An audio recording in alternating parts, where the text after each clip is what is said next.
నమస్కారం అండి. ఓం గణేశాయ నమః. కార్తీక పురాణం 8వ అధ్యాయం శ్రీ హరినామ స్మరణ ధన్యోపాయం. వశిష్ఠుడు చెప్పినదంతా విని మహానుభావ, తమరు చెప్పిన ధర్మములన్నింటినీ శ్రద్ధగా వింటిని. అందు ధర్మము బహు సూక్ష్మమనియు పుణ్యం సులభంగా కలుగుననియు అది నదీ స్నానము, దీపదానము, ఫలదానము, అన్నదానము, వస్త్రదానము వలన కలుగుననియు చెప్పితిరి. ఇట్టి స్వల్ప ధర్మముల చేతనే మోక్షము లభించుచుండగా వేదోక్తముగా యజ్ఞయాగాదులు చేసినా గాని పాపములు పోవని మీ వంటి మునిశ్రేష్ఠులే చెప్పుచుందురు గదా. మరి తమరు ఇది సూక్ష్మంలో మోక్షముగా కనబరిచినందుకు నాకు అమితాశ్చర్యము కలుగుచున్నది. దుర్మార్గులు కొందరు సదాచారములను పాటించక వర్ణశంకరులై రౌరవాది నరక హేతువులకు మహాపాపములు చేయువారు ఇంత తేలికగా మోక్షం పొందుట వజ్రపు కొండను గోటితో పెకిలించుట వంటిది కదా. కావున దీని మర్మమును విడమర్చి ఉపలీకరించమని ప్రార్థించుచున్నాను అని కోరారు. అంతట వశిష్ఠుల వారు చిరునవ్వు నవ్వి, జనక మహారాజా, నీవు వేసిన ప్రశ్న సహేతుకమైనదే. నేను వేదాంగములను కూడా పఠించి తిని, వానిలో కూడా సూక్ష్మ మార్గములున్నవి. అవి ఏమనగా సాత్విక, రాజస, తామసములు అని ధర్మము 3 రకములు.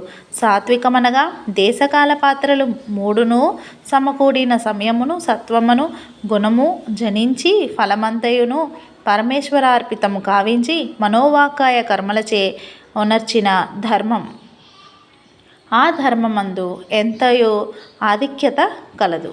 సాత్విక ధర్మము సమస్త పాపములను నాశనమునర్చి పవిత్రులను చేసి దేవలోక భూలోక సుఖములు చేకూర్చును. ఉదాహరణముగా తామ్రవర్ణ నది సముద్రమున కలియు తావునందు స్వాతికర్తెలో ముత్యపు చిప్పలో వర్షబిందువు పడి ధగధగా మెరిసి ముత్యముగు విధముగా సాత్వికత వహించి సాత్విక ధర్మం ఆచరించుచు గంగా, యమున, గోదావరి, కృష్ణా నదుల పుష్కరాలు మొదలగు పుణ్యకాలముల యందు దేవాలయముల యందు వేదములు పఠించి సదాచారుడై కుటుంబీకుడైన బ్రాహ్మణునకు ఎంత స్వల్పదానము చేసినను లేక ఆ నదీ తీరమందున్న దేవాలయంలో జపతపాదులొనరించినను విశేష ఫలమును పొందగలరు. రాజస ధర్మం అనగా ఫలాపేక్ష కలిగి శాస్త్రోక్త విధులను విడిచి చేసిన ధర్మం. ఆ ధర్మం పునర్జన్మ హేతువై కష్టసుఖాలు కలిగించునదగును. తామస ధర్మం అనగా శాస్త్రోక్త విధులను విడిచి దేశకాల పాత్రలు సమకూడని సమయమున డాంబికాచరణార్థం చేయు ధర్మం. ఆ ధర్మం ఫలం నీయదు.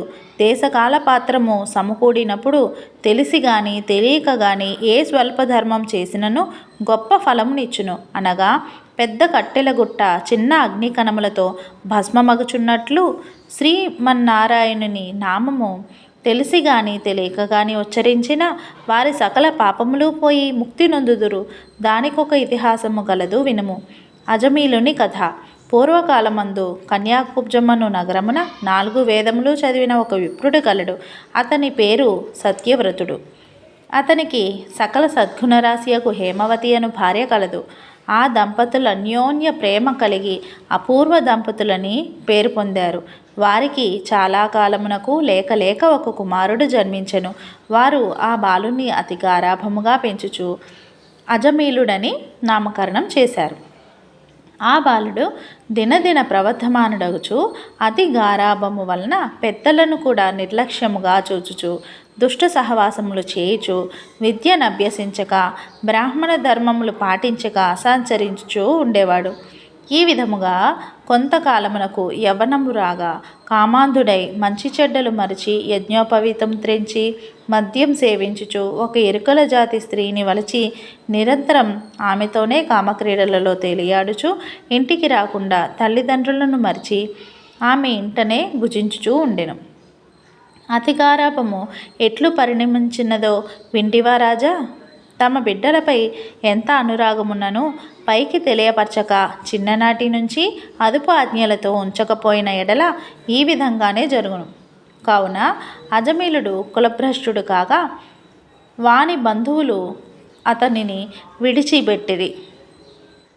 అందుకు అజమీలుడు రెచ్చిపోయి వేట వలన పక్షులను జంతువులను చంపుతూ కిరాత వృత్తిలో జీవించుచుండెను.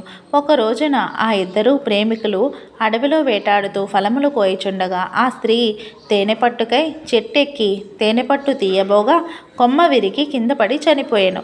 అజమీలుడు ఆ స్త్రీ పైబడి కొంతసేపు ఏడ్చి తరువాత ఆ అడవి అందే ఆమెను దహనం చేసి ఇంటికి వచ్చెను. ఆ ఎరుకల దానికి అంతకు ముందే ఒక కుమార్తె ఉండెను. కొంతకాలమునకు ఆ బాలికకు కూడా యుక్త వయసు రాగా కామాంధకారముచే కన్ను మిన్ను కానక అజమీలుడు ఆ బాలికను కూడా చేపట్టి ఆమెతో కూడా కామక్రీడలలో తేలియాడుచుండెను. వారికి ఇద్దరు కొడుకులు కూడా కలిగిరి.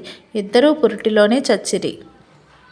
మరల ఆమె గర్భం ధరించి ఒక కుమారుని కనెను. వారిద్దరూ ఆ బాలునికి నారాయణ అని పేరు పెట్టి పిలుచుచు ఒక్క క్షణమైనను ఆ బాలుని విడువక ఎక్కడకు వెళ్ళినా వెంట పెట్టుకొని వెలుచు నారాయణ నారాయణ అని ప్రేమతో సాకుచుండిరి. కానీ నారాయణ అని స్మరించిన ఎడల తన పాపములు నశించి మోక్షం పొందవచ్చునని మాత్రం అతనికి తెలియకుండెను. ఇట్లు కొంతకాలము జరిగిన తర్వాత అజమీలునకు శరీర పటుత్వం తగ్గి రోగగ్రస్తుడై మంచం బట్టి చావునకు సిద్ధపడి ఉండెను. ఒకనాడు భయంకర ఆకారములతో పాసాది ఆయుధములతో యమభటులు ప్రత్యక్షమైరి. వారిని చూచి అజమీలునకు భయం చెంది కుమారుని పైనున్న వాత్సల్యం వలన ప్రాణములు విడవలేక నారాయణ నారాయణ అనుచునే ప్రాణములు విడిచెను. అజమీలుని నోట నారాయణ అను శబ్దము వినపడగానే యమభటులు గడగడ వణికిసాగారు.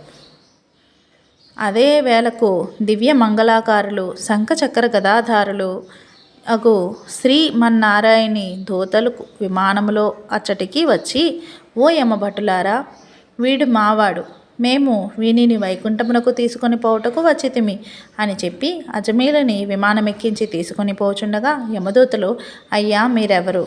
వీడు అతి దుర్మార్గుడు.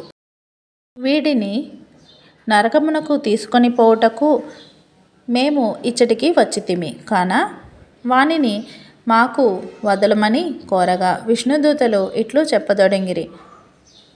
ఇట్లు 8వ రోజు పారాయణం సమాప్తం.